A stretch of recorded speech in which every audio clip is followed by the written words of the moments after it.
So here we are back in our garage with a Hemi block again. Why? Because I'm sick. And this is here, and it's easy, and this is a quick video, and we gotta pay the bills. So, and it answers the eternal question, including one that came up a couple of times yesterday, about putting Hemi heads on a wedge block, on a 440 block, or any wedge block.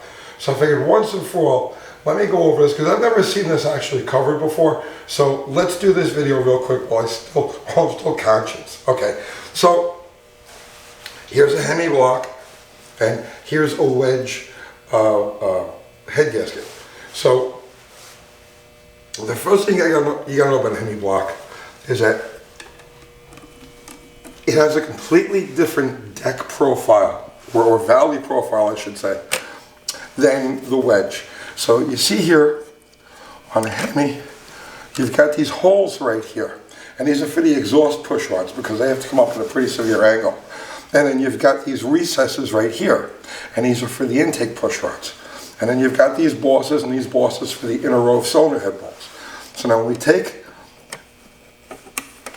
the wedge gasket and put it over this, you can start to see where the differences are. Now aside from the obvious here, you've also got oil drain back holes that are on the bottom of a Hemi block. And you can see a wedge block, this covers the profile of a wedge block or a wedge cylinder head. A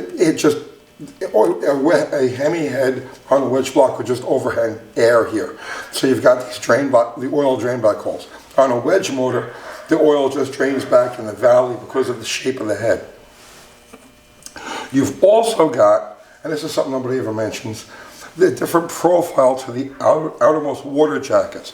You could see how the wedge head or the wedge profile doesn't quite cover the Hemi.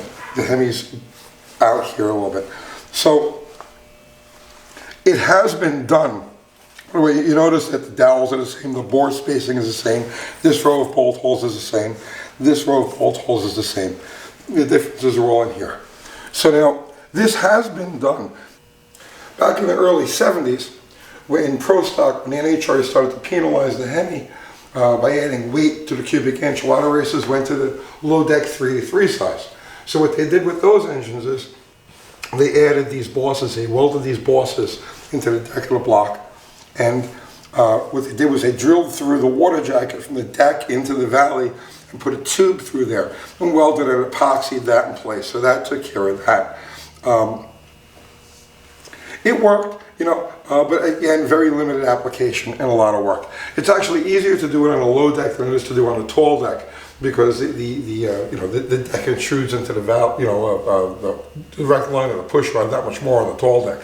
But that's besides the point.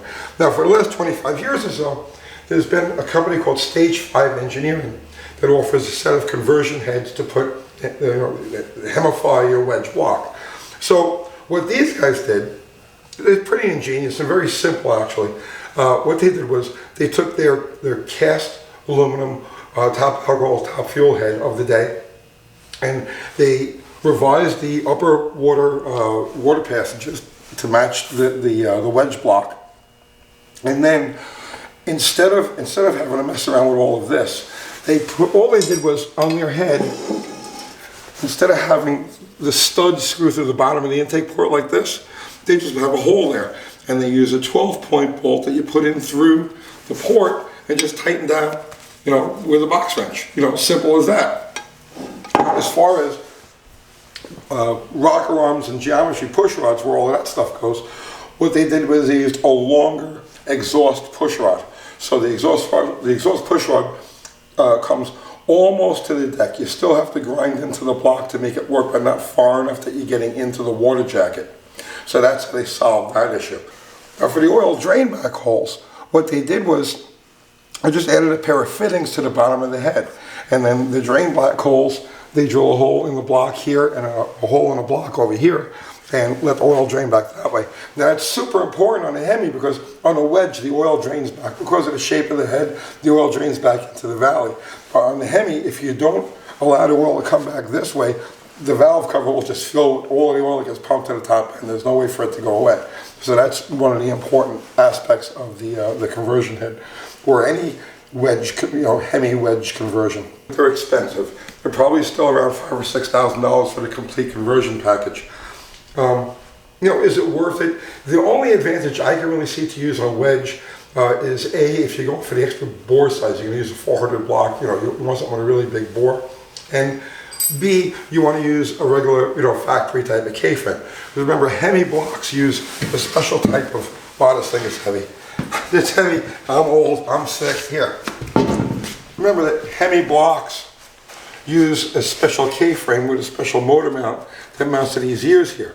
And that's because the factory header, the factory exhaust comes like this, and it won't clear the bracket that would fit here normally. The Hemis have these ears on the one side, on the passenger side, but not on the driver's side. It's flush, and so that's why the Hemi uses that special motor mount and special K-frame. So by going with a wedge block, you could use a stock K-frame, stock motor mounts, and all of that, and use headers that'll clear. So, in a nutshell, that's it. That's the ins and the outs, the ups and downs of mounting Hemi heads on a wedge block. I'll see you tomorrow.